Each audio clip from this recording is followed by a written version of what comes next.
Ein bayerischer Bulle rollt als erste Neuheit für das Jahr 2015 über die Halb-Null-Gleise. Es ist die Güterzug-Dampflok der Gattung G55. An Bord der kompakten Maschine arbeitet ein geregelter Hochleistungsantrieb mit Schwungmasse. Beides ist im Kessel untergebracht.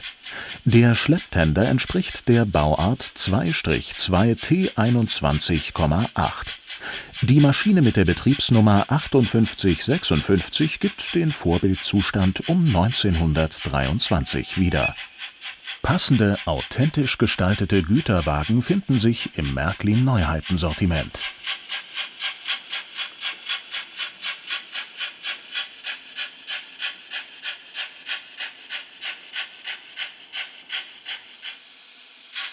Lokomotive und Tender bestehen weitestgehend aus Metall.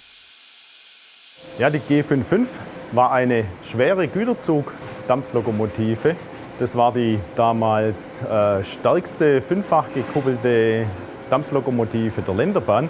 Also so ein richtiger Kraftprotz. Wir haben die G55 grundsätzlich mal in zwei optisch unterschiedlichen Ausführungen. Zum einen in der Ausführung in der Farbgestaltung der Gruppenverwaltung Bayern und zum anderen in der Ausführung der frühen Deutschen Bundesbahn. Da ist sie natürlich typischerweise schwarz gestaltet.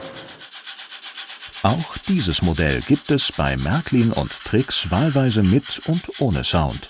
Die Beleuchtung erfolgt mittels warmweißer LED.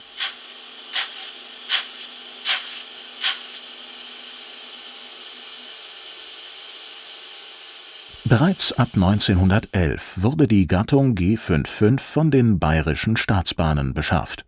Die Vierzylinder-Heißdampf-Verbundmaschine war vorwiegend auf Rampenstrecken im Einsatz. Rund 20 Exemplare der einstigen Länderbahnlok kamen noch zur Deutschen Bundesbahn.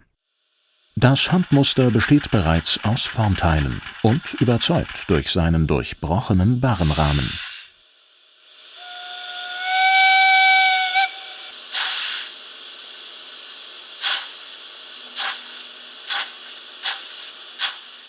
Zum Glück müssen Märklin und Trix-Freunde gar nicht so lange auf den komplett neu konstruierten Kraftprotz warten, denn wir sind bereits in der Produktion mit dieser Lokomotive und wir werden auch die ersten Lokomotiven sicherlich bereits im Februar 2015 dann ausliefern können. Die Grundfertigung läuft schon auf vollen Touren. In der Abteilung Malerei erhalten die Tender ihre Bedruckung. Natürlich wird die Stehkesselrückwand der dunkelgrünen Bayerin schwarz lackiert. Auch hier sind viele Details nachgebildet worden.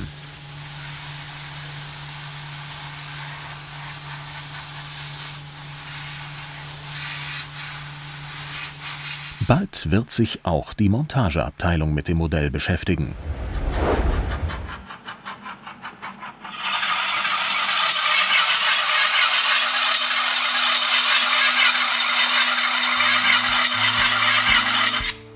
Eine weitere wunderschöne Neukonstruktion rollt mit der 185 ins Programm. Dieses außergewöhnliche Modell in der Baugröße Halb-Null ist eine komplette Neuentwicklung und den Mitgliedern der Kundenclubs vorbehalten. Erstmals bereichert eine 185 das Sortiment der Göppinger. Mit dem Spielewelt-Decoder MFX Plus ausgerüstet, bietet sie umfangreiche Betriebs- und Geräuschfunktionen. Im Kessel ist ein geregelter Hochleistungsantrieb mit Schwungmasse verbaut.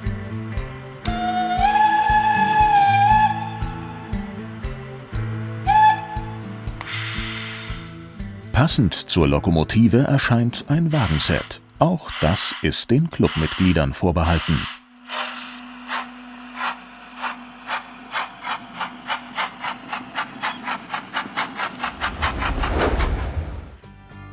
Diese Neuentwicklung gehört in eine jüngere Epoche. Mit ihr füllt sich bei Märklin und Trix eine Lücke im Wagenprogramm. Die Konstruktion ist bereits abgeschlossen. Sie erfolgte im ungarischen Werk in Győr. Bald wird eine ganze Wagenfamilie im Maßstab 1:93,5 entstehen.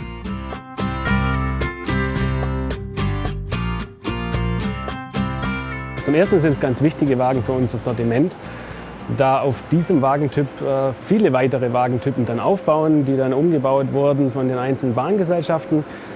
Der Hintergrund zu den Eurofima-Wagen ist der, dass sich in den 1970er Jahren haben sich westeuropäische Bahngesellschaften zusammengetan, um gemeinsam fahrendes Material zu beschaffen, zu organisieren. Auf dem Wagentyp basieren dann die einzelnen Ländervarianten, die es jetzt noch heute teilweise draußen gibt, allerdings nicht mehr im Ursprungszustand, weil die einzelnen Bahngesellschaften haben diesen Wagentyp, den sie damals beschafft haben, nach und nach dann umgebaut und weiterentwickelt.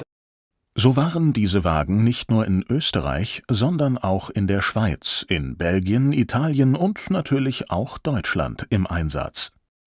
Die Abteilwagen AVMZ 206 bildeten auch den Lufthansa Airport Express.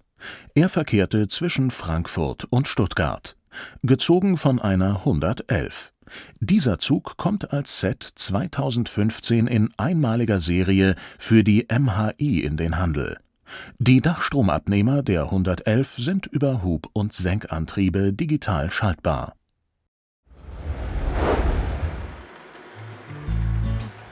Mit der schweren Diesellokomotive G2000 BB bereichert eine weitere Neukonstruktion das Loksortiment bei Märklin & Trix. Das Vorbild der dieselhydraulischen Maschine ist in vielen Ländern Europas zu Hause. Dank des eingebauten Digitaldecoders NFX Plus lassen sich zahlreiche Finessen erleben, zu denen umfangreiche Soundfunktionen und die beleuchtbaren Führerstände gehören.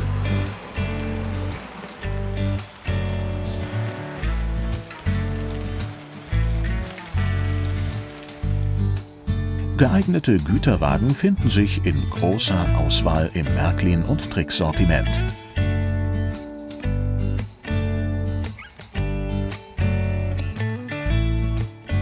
Diese Lokomotive hat natürlich einen ganz eigenen Charakter.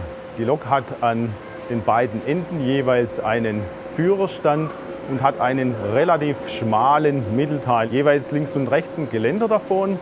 Also das hat schon, nicht jede Lokomotive ist schon etwas besonderes Design, was die Lokomotive sicherlich auch einzigartig macht.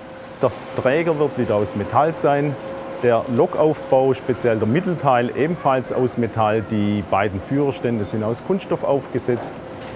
Im Innenleben wird ein Mittelmotor eingebaut sein, der über einen Kardan beide Drehgestelle dann antreibt. Auf elektrifizierten Strecken ist die Maschine ebenfalls anzutreffen, auch vor langen Ganzzügen. Für die Göppinger Konstruktionsabteilung ergaben sich bei der G2000 BB ein paar knifflige Aufgaben. Doch mit scharfem Blick erkannte man die Lösungen. Der Hochleistungsantrieb mit Schwungmasse ist zentral eingebaut. Wir haben eine Variante vorgesehen, der Railion. Wir haben eine zweite Variante vorgesehen, der SBB Cargo, die dann speziell in der Schweiz und Italien unterwegs ist. Aber auch eine Version für Belgien und eine farblich sehr schöne Version für Holland ist im Neuheitenprogramm enthalten. Vor allem dieses Modell sticht mit seiner gelb-schwarzen Lackierung ins Auge. Mit der neuen Lokfamilie G2000 BB lässt sich der moderne Güterverkehr hautnah erleben. Wir bleiben bei den modernen Diesellokomotiven. Die Baureihe 245 der DB AG entstammt dem erfolgreichen Trax-Typenprogramm. Umfangreich ausgestattet und mit eingebautem MFX-Decoder für viele Soundfunktionen kommt die Baureihe 245 als detailliertes, aber preiswertes Einsteigermodell ins Märklin-Sortiment. Mit der Dampflokomotive 781001 wartet ein hochinteressantes Modell auf die Mitglieder des Trix-Clubs. Die Neukonstruktion erscheint erstmals als Serienmodell in der Spur N.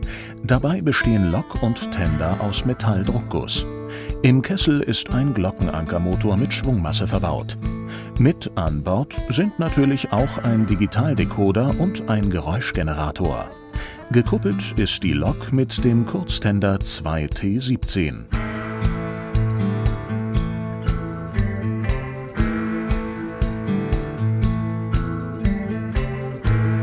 Die Beleuchtung erfolgt über warmweiße LED, was im Handmuster noch nicht darstellbar ist. Die Deutsche Bundesbahn stellte 1951 2 dieser Loks in Dienst. Dazu wurden 2 Maschinen der Baureihe 38 im Bereich des Führerstands modifiziert. Sie erhielten einen Kurztender, der über eine Deichsel mit der Lokomotive verbunden war. Eingesetzt waren die beiden Maschinen in Süddeutschland, so auch im Bodenseeraum. Sie schieden bereits 1961 bei der Deutschen Bundesbahn aus dem Betriebsdienst aus. Wir bleiben bei den Clubmodellen für das Jahr 2015. Den Freunden der Miniclub wird mit der Doppeldiesellokomotive der Baureihe 236 ein komplett neu entwickeltes Fahrzeug angeboten. Dabei sind beide Loks motorisch angetrieben. Fahrwerk und Aufbau werden aus Metall gefertigt. Warmweiße LED sorgen für die Spitzenbeleuchtung.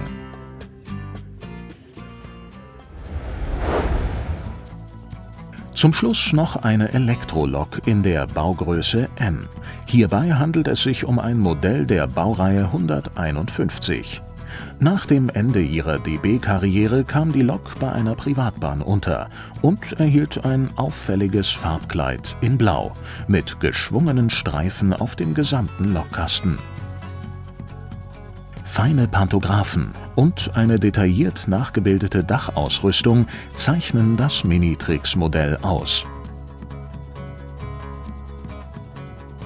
Das Modelljahr 2015 bietet allen Märklin- und Trix-Freunden herausragende Produkte, die sowohl Sammlern als auch Betriebsbahnern Freude machen.